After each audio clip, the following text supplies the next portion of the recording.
For 300 years, humanity had been scattered across the stars like seeds thrown into the wind. The Great Exodus had forced millions to leave Earth after massive solar flares turned their homeworld into a burning nightmare. In the year 2247, colonies spread throughout nearby systems, and humanity learned to survive in the cold darkness of space.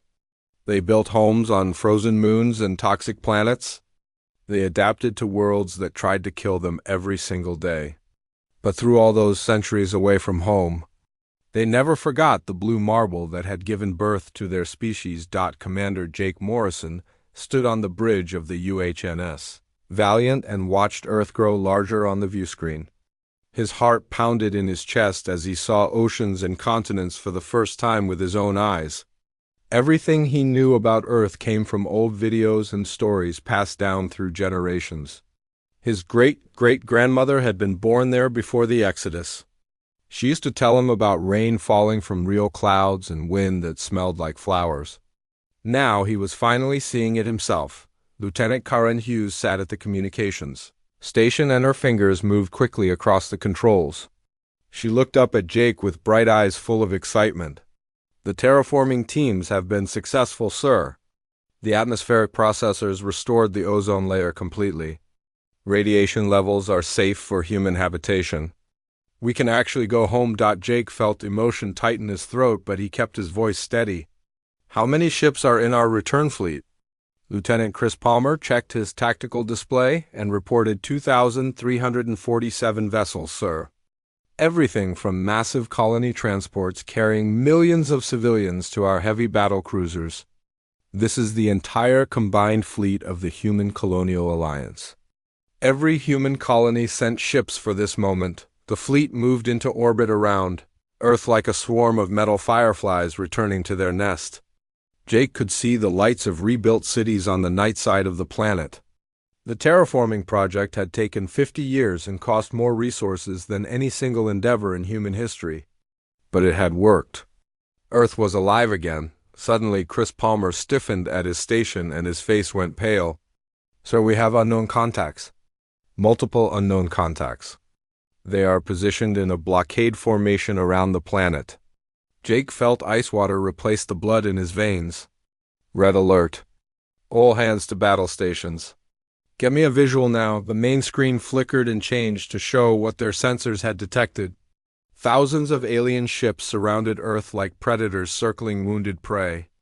Their designs were completely unfamiliar, with organic curves mixed with sharp geometric angles. The hulls shimmered with colors that hurt to look at directly. Jake had seen plenty of alien technology during his years serving in the Colonial Defense Forces, but nothing like this. "Incoming transmission, sir." Karen looked nervous as she spoke. Jake straightened his uniform and nodded. "Put it on screen." An alien appeared before them, and Jake tried not to show his shock. The creature stood tall with 4 arms and skin that rippled with patterns of light. Its face had too many eyes, and its mouth moved in ways that seemed wrong. The ship's computer translated its words into flat, emotionless English. "Human vessels, you are trespassing in Gentari territory. This system was legally claimed during your absence under Galactic Council law. You have no rights here. Turn your ships around and leave immediately, or you will be destroyed without further warning." Jake felt anger burn away his shock. 3 centuries of exile. 50 years of backbreaking work to heal their poisoned homeworld. Trillions of credits spent on terraforming. And now these aliens thought they could just take it away with a few threatening words. He stepped forward and his voice came out hard as steel. "This is Commander Jake Morrison of the United Human Naval Service. Earth is the birthright of humanity. We were born here. Our ancestors lived and died here for hundreds of thousands of years. We left because we had no choice. We returned because this is our home.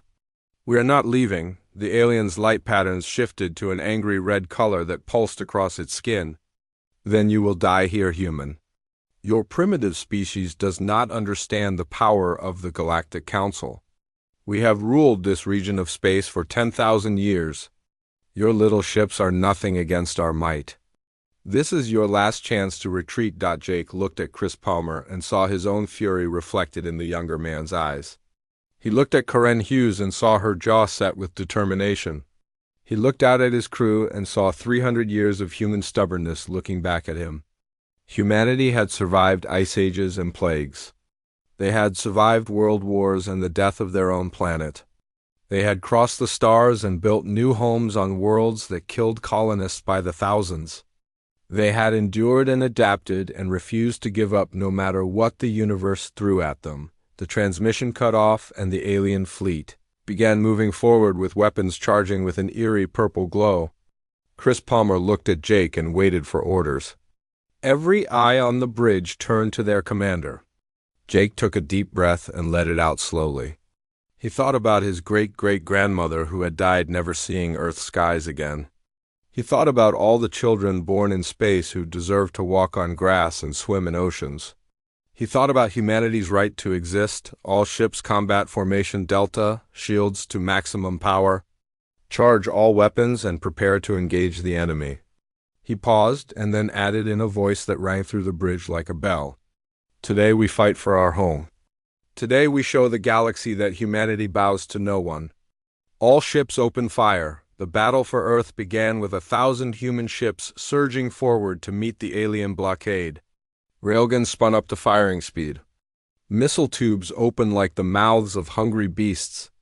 Energy weapons hummed with barely contained power. And across 2,000 ships, millions of humans prepared to fight for the only home their species had ever known. The aliens had made a terrible mistake. They thought humans would run. They were about to learn what happened when you cornered the most stubborn species in the galaxy. The Gentari attacked first and their weapons painted space with purple death. Energy lances stabbed through the void and struck the human formation with devastating force. 3 colony transports lost their shields in the first volley.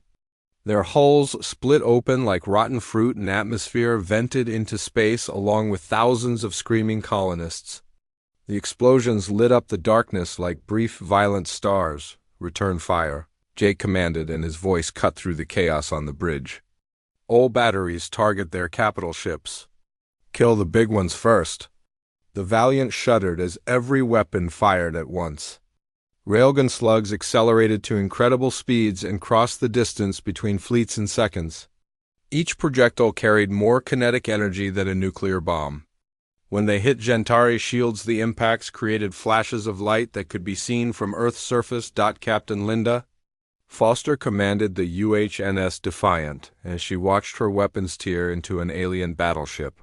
The creature's shields collapsed under sustained fire, and then the railgun rounds punched through its hull.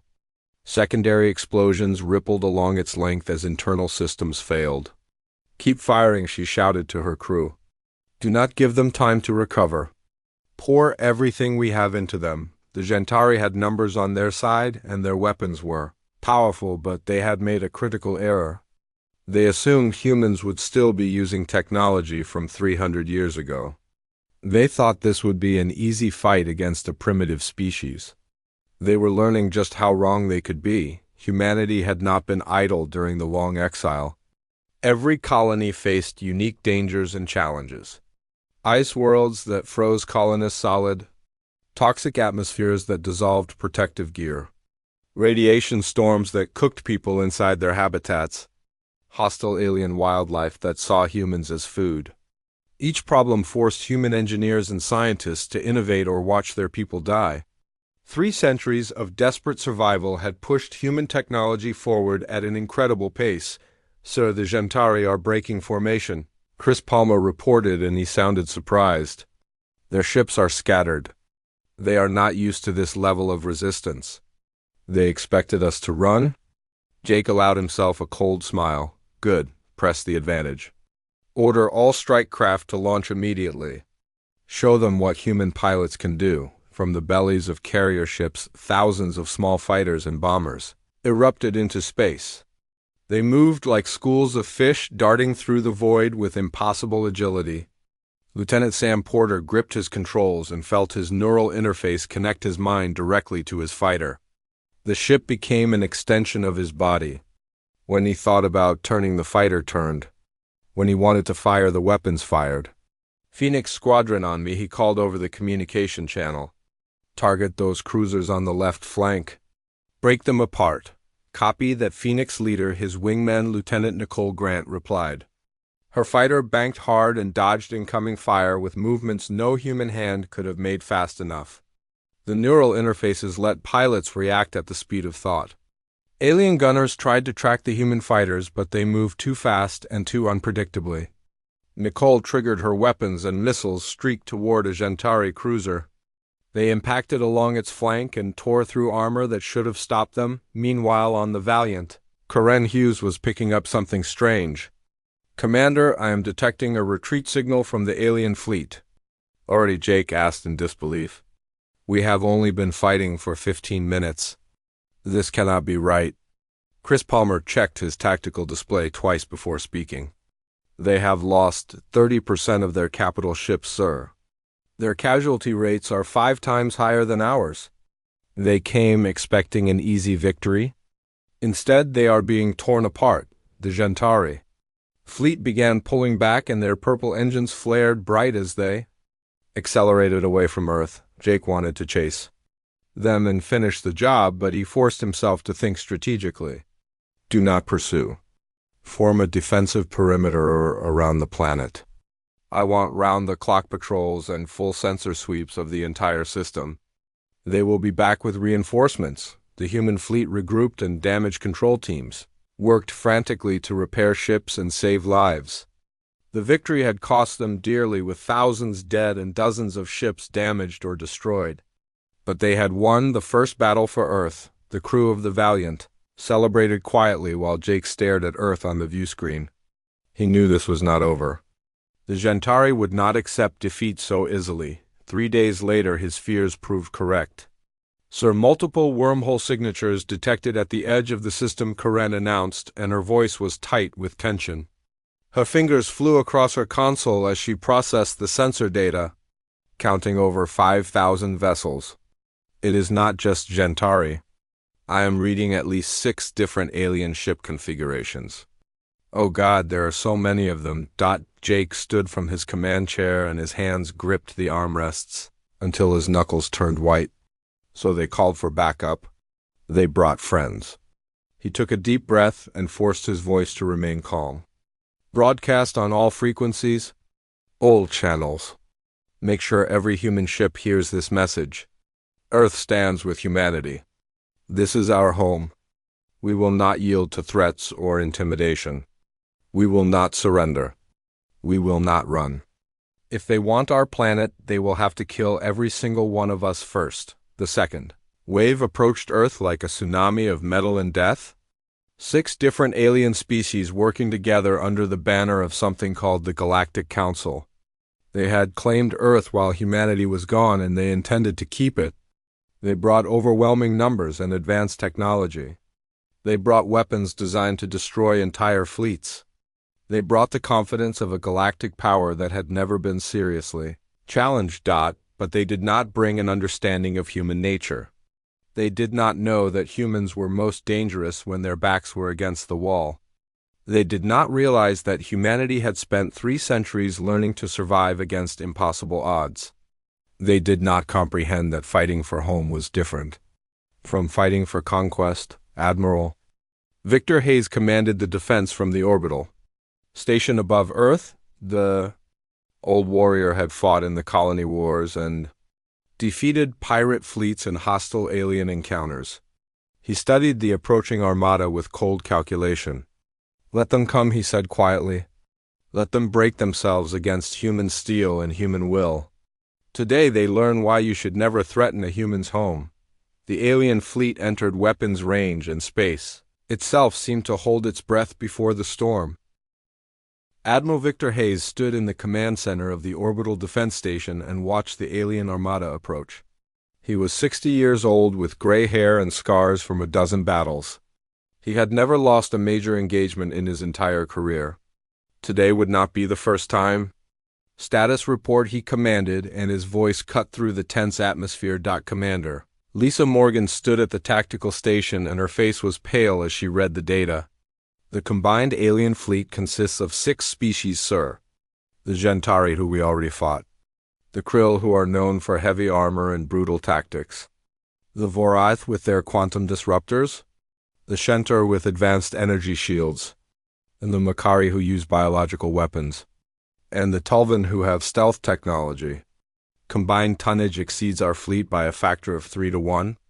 They outnumber us and outgun us by any conventional measure, and they are all members of the Galactic Council, Victor said quietly. We leave for a few centuries and they carve up our territory like we never existed. Like we do not matter. Lieutenant Greg Sutton at the communications station spoke up nervously. Incoming transmission, Admiral. It is from the alien fleet. Multiple species are on the line together, put it through, Victor said. The view screen flickered to life and showed a group of aliens standing together. The Gentari diplomat from before named Krell stood at the front. Next to him was a being made of living crystal that refracted light into rainbow patterns. A reptilian creature covered in metallic scales loomed behind them. An insectoid with massive compound eyes clicked its mandibles. Other aliens filled the screen, and all of them looked confident and superior, humans. Krell spoke, and his bioluminescent patterns pulsed with authority. I am Ambassador Krell of the Galactic Council. You have violated Council law by refusing to vacate claimed territory. You attacked a peacekeeping force without provocation. You have killed thousands of Council citizens. Surrender your vessels immediately and submit to Council justice or face complete annihilation. This is your only warning. Victor Hayes laughed, and it was a harsh, bitter sound that made even his own crew flinch. Peacekeeping force, he repeated. You stole our planet. You murdered our civilians when they refused to leave. You threatened to destroy our homeworld. And now you call yourselves peacekeepers. Let me explain something about humans, Ambassador. Something your council clearly does not understand. We do not surrender. Not ever. Not when the odds are against us. Not when facing overwhelming force. Never. You are outnumbered 3 to 1, the crystalline, being said in a voice like breaking glass. You are outgunned by superior technology. Your species will be eradicated if you continue this foolishness. Surrender now, and some of you may be allowed to live and stew. Council species. Victor leaned forward, and his eyes were hard as diamonds. You are welcome to try. Come and take our planet if you can. But I promise you this. We will make you pay for every meter of space. We will make you regret ever hearing the name Earth. We will show you what happens when you threaten humanity. The transmission ended abruptly. Victor turned to his crew, and his voice rang with authority. Launch the Gamma contingent. It is time to show them what we have been building. From hidden positions on Earth's moon and scattered through the asteroid belt, new ships emerged. These were not colony transports or standard warships. These were human dreadnoughts built specifically for large-scale fleet combat. They had been constructed in secret over the past 10 years. Using techniques and materials developed during the exile, the UHNS Vengeance led the formation, and her captain, Commander Ryan Blake, broadcast on all military channels. All ships engage at will. Remember New Terra Colony, where the Gentari killed 15,000 civilians? Remember the mining station at Proxima, where they destroyed everything? Remember every life they took? Make them regret coming here today. The human fleet surged forward to meet the alien armada. This time humanity was not just defending. They were attacking. They were showing the galaxy what 3 centuries of survival and innovation had created. The Krill moved forward first, confident in their heavy armor that had withstood weapons from dozens of species. Captain Melissa Frost commanded the Shines Tsunami, and she smiled coldly. Target their capital ships with focused plasma bursts. Aim for the same spot with every shot. Burn through that armor. The tsunami's weapons fired in perfect synchronization. Superheated plasma hotter than the core of a star hammered into Krill shields. The shields held for 3 seconds. Then they failed. The plasma burned through the famous Krill armor like paper. Shields at 60%, her first officer, Lieutenant Paul Henderson, reported. But we have taken out 8 of their heavy cruisers already. They did not expect this level of firepower. Keep moving, Melissa ordered. Do not let them bracket us with their guns. Do not stay still. The tsunami danced through space with grace that should have been impossible for a ship her size. Enhanced engines and improved power distribution let human ships move faster and turn sharper than alien vessels. Meanwhile, the Vorath deployed their quantum disruptors, which were supposed to be able to destroy ships on a molecular level. The weapons had never failed against any target before. Their disruptors are useless. Lisa Morgan reported to Admiral Hayes with barely concealed excitement. Our quantum shielding is holding perfectly, sir. The disruptors cannot penetrate our defenses at all.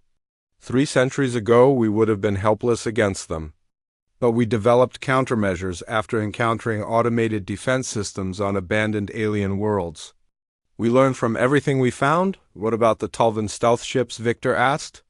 The Tulvan were famous throughout the galaxy for invisibility technology that let them approach targets undetected.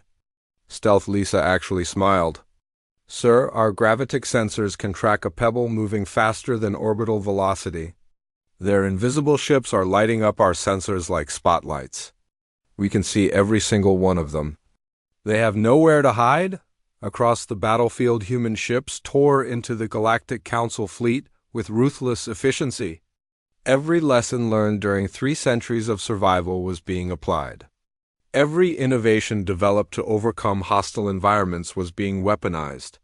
Humanity had been forced to become expert problem solvers. Now, the Galactic Council was learning that humans treated warfare the same way they treated every other challenge. As a problem that could be solved with enough creativity and determination, the Council forces began to falter. Ships that had never been seriously damaged before were being destroyed. Tactics that always worked against other species failed completely against humans. Species that ruled through technological superiority found themselves outmatched.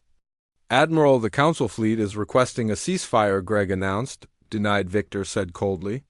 They came here to eradicate us. They threaten to kill every human in this system. They do not get to quit just because they are losing. They started this war. We will finish it. But even as he spoke, a new threat appeared on the sensors. A massive vessel 10 times larger than anything else in the system dropped out of hyperspace.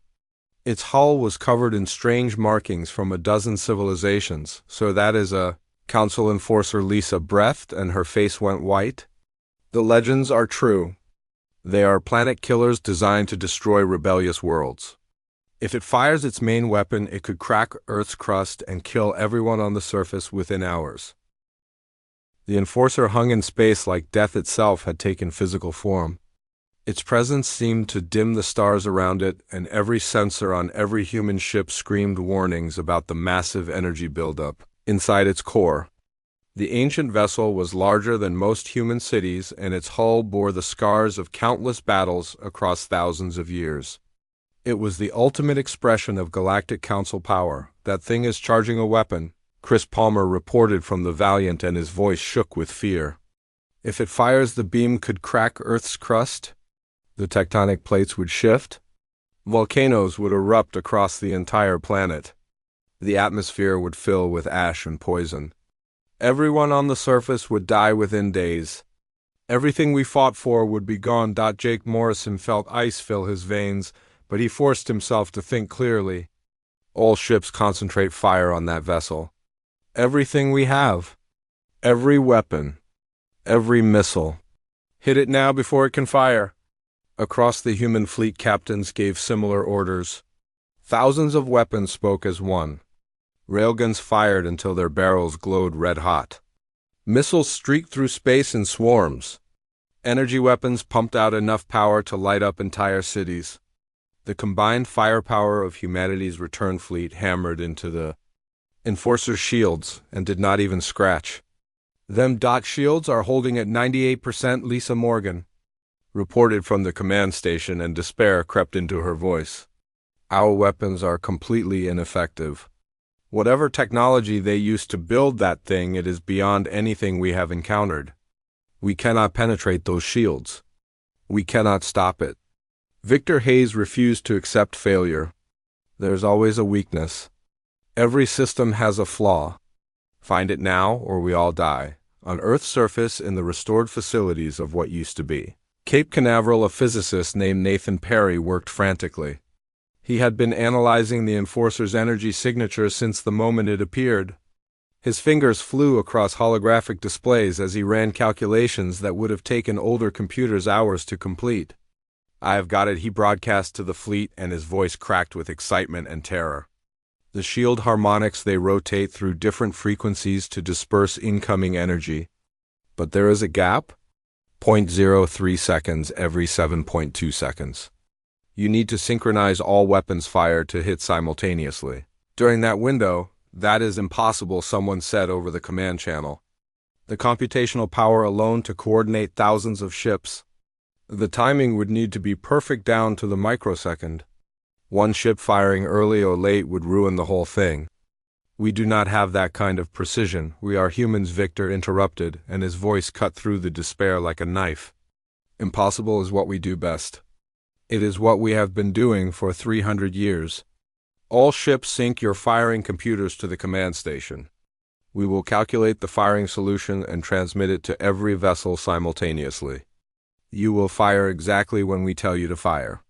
Not a microsecond before or after. This is our only chance." On the valiant Jake watched the countdown appear on his screen.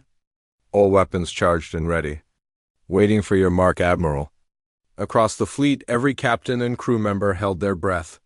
The Enforcer's planet-killing weapon was almost fully charged. They could see the energy building in its forward section like a star being born. In less than a minute it would fire and Earth would die. They had one shot. One chance. If they missed the timing window, the shields would hold and the Enforcer would destroy their world. Mark Victor commanded, and his voice echoed across every ship in the fleet. Every weapon in the human fleet fired in perfect synchronization. Millions of rounds of ammunition, thousands of missiles, hundreds of energy beams, all of it converging on one point at one moment. For 0.03 seconds, the Enforcer's shields rotated. Frequencies, and in that tiny window, every single projectile and energy beam struck its hull. The ancient ship's armor had been designed to withstand sustained conventional bombardment. It had defenses against energy weapons and kinetic weapons and exotic weapons that humanity had never even heard of. But it had no defense against such precisely timed, overwhelming force concentrated on a single point. The hull ruptured in dozens of places. Secondary explosions rippled across the surface as internal systems failed. The power core that had been charging the planet-killer weapon destabilized. "All ships, emergency thrust," Jake ordered. "Get clear now." The human fleet scattered as fast as their engines could push them. Behind them, the Enforcer exploded with the force of a small sun. The shockwave caught a dozen human ships and damaged them severely, but none were destroyed. The crews had strapped in and sealed their suits. They survived. The rest of the fleet watched as the Council's ultimate weapon, the thing that had destroyed rebellious worlds for thousands of years, became nothing more than expanding debris and fading radiation. The remaining Council ships simply stopped fighting. Their weapons went silent. Their engines cut power. They drifted in space as if the crews could not believe what they had just witnessed. Ambassador Krell's face appeared on every human screen. His bioluminescent patterns were dim and flickering. His voice had lost all its authority. "We surrender. Please, no more. We cannot fight you. We did not know. We did not understand." Victor Hayes leaned forward in his command chair. "You came to our home. You killed our people without hesitation or mercy. You threatened to destroy our entire world and everyone on it. You called us primitive. You treated us like we did not matter. Give me one reason why we should not hunt down every single member of every species in your council and make you extinct." Krell's patterns flickered weakly. "Because you are better than us. The Galactic Council has ruled through fear and superior technology for thousands of years. We have conquered hundreds of species. We have destroyed worlds that defied us. We have never encountered a species that refused to submit. We underestimated not your weapons or your ships. We underestimated your will. Your refusal to give up. Your determination to survive no matter what. We did not understand what it means to fight humans. Jake Morrison spoke up from the Valiant. Admiral, if I may. Victor nodded. Go ahead, Commander. We did not return to Earth to become conquerors, Jake said, and his words were broadcast to both human and alien ships. We came home because this is where we belong. We fought because you tried to take that away from us. We will defend our people and our world with everything we have. But we are not monsters. Ambassador Krell, take this message back to your council. Earth is under human protection forever. Any species that comes in peace will be welcomed with open arms. Any that come with hostile intent will face the same fate as your fleet today, Da. And one more thing, Victor added. Tell your council that humanity is back among the stars. Tell them we remember everyone who thought they could take advantage of our absence. Tell them we remember every colony they destroyed and every human they killed. Tell them that humans have long memories and we never forget. But also tell them that we prefer peace to war. We would rather build than destroy. The choice is theirs. The surviving council ships began to limp away from Earth. Damaged vessels helped each other retreat. The great armada that had come to crush humanity fled in defeat. Across the human fleet, celebrations erupted. Crews hugged each other and cried with relief. They had won against impossible odds. Earth was theirs again. But in his command center, Victor Hayes studied star charts with concern. The Galactic Council controlled thousands of systems. This victory would bring attention from across the galaxy. Not all of it would be hostile, but not all of it would be friendly either. Humanity had announced its return to the galaxy with fire and determination. Now came the harder part, proving they deserved to stay. 3 months after the Battle of Earth, the planet's surface bustled with life and activity. Millions of colonists had descended from orbit and were building new lives on the homeworld their ancestors had fled 3 centuries ago. Cities rose from the ruins of the old world, and they blended advanced technology with carefully restored ecosystems. Parks filled with trees that had been extinct. Rivers ran clean and clear. The sky was blue again. Captain Jake Morrison walked through the streets of New Washington and breathed air that had once been toxic enough to kill in minutes. He looked up at clouds drifting across a sky that had been choked with radiation for 300 years. Children played in those parks and laughed without understanding what a miracle it was. Their parents understood, though. The older colonists who remembered growing up in sealed habitats on frozen moons or toxic worlds. They wept when they felt rain on their faces for the first time. So you have a meeting in 10 minutes, Lieutenant Karen Hughes reminded him gently. She had become his permanent aide after the battle. Jake nodded and headed toward the newly constructed Global Defense Headquarters. He had been promoted to captain and given command of Earth's orbital defense network. The Valiant now led a permanent fleet assigned to protect humanity's homeworld against any future threats inside the headquarters. Admiral Victor Hayes stood before a massive holographic display showing dozens of star systems. The old warrior looked tired but satisfied with deep lines around his eyes that came from too many years of combat and command. Captain Morrison, good timing, he said. We have received 17 diplomatic requests from species within the former Council territory. They want to establish formal relations with humanity. They want to talk? After we destroyed their enforcer, Jake asked in surprise. I thought they would hate us. Fear us, at least. I did not expect them to want to be friends. Victor smiled, and it was a knowing expression. Because we destroyed it, he corrected. The Galactic Council maintained power through fear for thousands of years. They had the biggest weapons and the most advanced technology. They crushed anyone who defied them. We broke that power. We proved the Council could be beaten. Now dozens of species see an opportunity to step out from under Council control.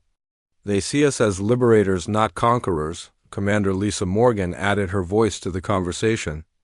We are also receiving requests from human colonies throughout known space, sir.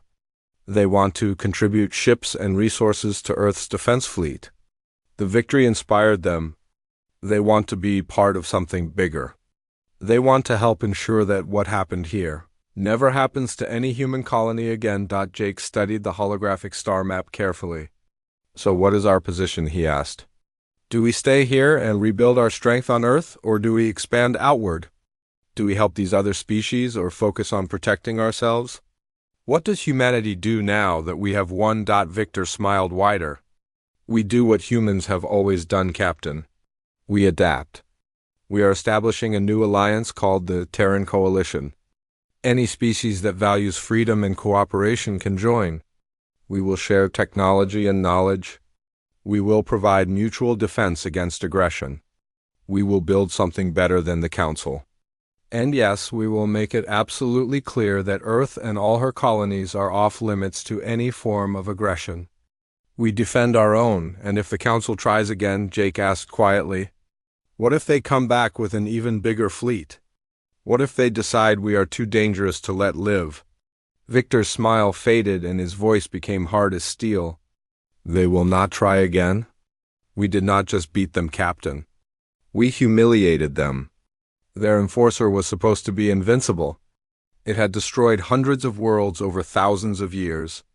We killed it in one coordinated strike. Every species in the galaxy now knows that humans cannot be intimidated or conquered. The Council would rather negotiate than risk another defeat. Over the following months, the Terran Coalition grew steadily. The Vryn were the first to join, and they were a peaceful species that had suffered under Council taxation for centuries. They brought knowledge of exotic energy systems and gratitude for liberation. Then came the Aldari, who were master shipbuilders that admired human engineering and wanted to learn from it. The Korthan joined next, and they were warriors who respected humanity's fighting spirit and wanted to fight beside humans rather than against them. One by one, species chose freedom over fear. Captain Melissa Frost commanded the USNS Tsunami on patrol through Coalition space when she encountered a krill vessel. The same species that had attacked Earth alongside the Council? Her crew immediately went to battle stations and weapons charged. Every human remembered the krill ships trying to destroy their home. Hail them, Melissa ordered, and kept her voice steady. The krill captain appeared on the view screen. His face was reptilian and covered in metallic scales that made expressions hard to read. But his voice held something that sounded like respect. Human vessel, we mean no harm. The krill have formally withdrawn from the Galactic Council. We wish to request consideration for coalition membership. We know this is unexpected. Melissa studied him carefully and remembered the battle. You fought against us at Earth. You killed our people. Your ships tried to destroy our world. Why should we trust you now? The krill captain did not look away or make excuses. We did those things, yes. We followed orders from the Council as we had for thousands of years. We believed you were trespassers and criminals. We were wrong. The Council lied to us about many things. We have learned that strength without honor is worthless. You showed us what true warriors look like. We cannot undo what was done, but we can choose a different path forward. I will forward your request to Earth Command, Melissa said after a long pause. But understand this clearly. If you betray us, there will not be anywhere in the galaxy you can hide. We will find you and we will end you. The krill captain nodded slowly. We understand. And we will not forget this chance you are giving us back on Earth. Jake stood on the observation deck of the orbital station looking down at the planet. Commander Ryan Blake joined him carrying 2 cups of coffee. The steam rose in lazy spirals in the recycled air. Thinking about the future, Ryan asked. Jake accepted the coffee and nodded. Always. We won the battle, but the real work is just beginning. Building something that lasts. Creating something worth all the sacrifice. Making sure our children inherit a galaxy worth living in. We already have that, Ryan said quietly. We have Earth, we have each other. 300 years ago, our ancestors left this planet because they had no choice. They survived in the cold and dark of space. They built new homes on worlds that tried to kill them every day. We came back and we fought for our birthright. That is worth remembering. That is worth celebrating. Jake nodded and watched human ships patrol alongside vessels from a dozen different species. The Terran Coalition was young and fragile. There would be challenges ahead. There would be species that tried to take advantage or enemies that needed to be fought. But humanity had proven something important. They had shown the galaxy that determination and adaptability could overcome superior numbers and technology. In the council chambers, thousands of light years away, Ambassador Krell faced his fellow council members. His bioluminescent patterns were subdued as he delivered his report. The humans are consolidating their power rapidly. They are forming alliances and sharing technology freely. In 6 months, they have accomplished what took us centuries to build. Other species are watching them with hope instead of fear. Should we strike again? A Vorath representative demanded. Should we gather a larger fleet and crush them before they become too powerful? Krell's patterns flashed angry red. No, we failed twice against them. A third attempt would result in our extinction, not theirs. The humans did not just defeat us with superior weapons. They defeated the idea that might makes right. They showed the galaxy that bullies can be beaten. Other species are watching. If we attack again and fail, the entire council structure will collapse. Every species we have dominated for thousands of years will rebel. So we do nothing, the Vorath snarled. We let them build their coalition and threaten our power. Krell replied, and he used a human word deliberately. We adapt, we negotiate. We find a way to coexist with them. Because the alternative is a war we cannot win. The humans fight differently than anyone we have encountered. They do not give up. They do not surrender. They find solutions to impossible problems. They turn their weaknesses into strengths. Fighting them again would be suicide on Earth as the sun set over New Washington, painting the sky in shades of orange and red. Jake Morrison received a transmission. It was from Admiral Victor Hayes, who now oversaw the entire Coalition defense network from a massive new station. Captain, we have just received formal communication from the Galactic Council. They are requesting peace talks. They are acknowledging human sovereignty over all systems we claimed before the Exodus, plus all our current colonies. They are offering formal recognition of the Terran Coalition. Jake smiled and felt satisfaction warm his chest. And our response, sir? Victor's voice carried satisfaction. We accept their offer. But we negotiate as equals, not as subjects. Humanity left Earth once as desperate refugees fleeing a dying world. We returned as warriors who refused to surrender our home. Now we will show the galaxy that we can be diplomats and builders too. Though